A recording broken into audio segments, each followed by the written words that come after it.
दोस्तों ऑलरेडी आपको पता है कि पाकिस्तान और न्यूजीलैंड के दरमियान पहला टी20 मैच 18 तारीख को खेला जाना है।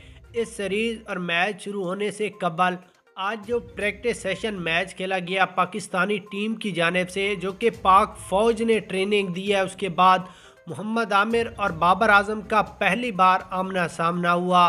सिर्फ आमना सामना नहीं हुआ बल्कि मोहम्मद आमिर ने बाबर आजम की विकेट तोड़कर ना सिर्फ बाबर 11 को शिकस्त दी है बल्कि बाबर आजम को निफ सेंचुरी पर आउट कर दिया है।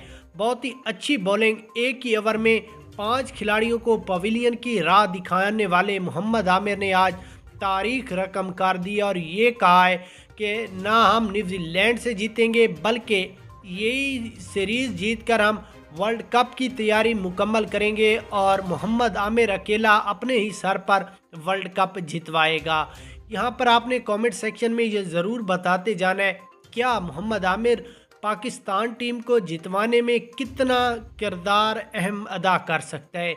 उसके बाद अगर इस प्रैक्टिस सेशन में की मैच की बात कर लें तो आज बाबर 11 और आमिर 11 का मैच खेला गया, जिसमें बाबर 11 की जानिब से 167 रन का टारगेट दिया गया, जब बाबर आजम ने 55 रन की शानदार इनिंग्स खेली जिसमें लंबे लंबे छक्के चौके थे। उसके बाद मोहम्मद आमिर के साथ उनका आमना सामना हुआ।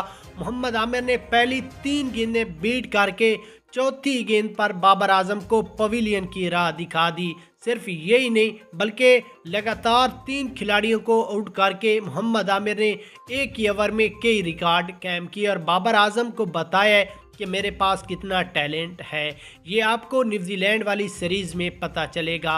यही नहीं बल्कि बाबर आजम ने अपनी हार भी मान ली है कि मैं मानता हूँ मुझे ये शिकस्त हुई है। आमिर 11 ने बहुत ही अच्छी परफॉर्मेंस दिखाई। मोहम्मद आमिर ने बॉलिंग अच्छी की है, बाबर आजम ने भी बैटिंग अच्छी की है, लेकिन ये जो प्रैक्टिस सेशन मैच खेला गया बहुत ही अच्छा था और अहम था। इस मैच के रिलेटेड आपकी क्या राय है, आप कमेंट सेक्शन में लाजमी बताएं कि नेक्स्ट मैच बाबर 11 जीतेगा या आमिर 11 जीतेगा।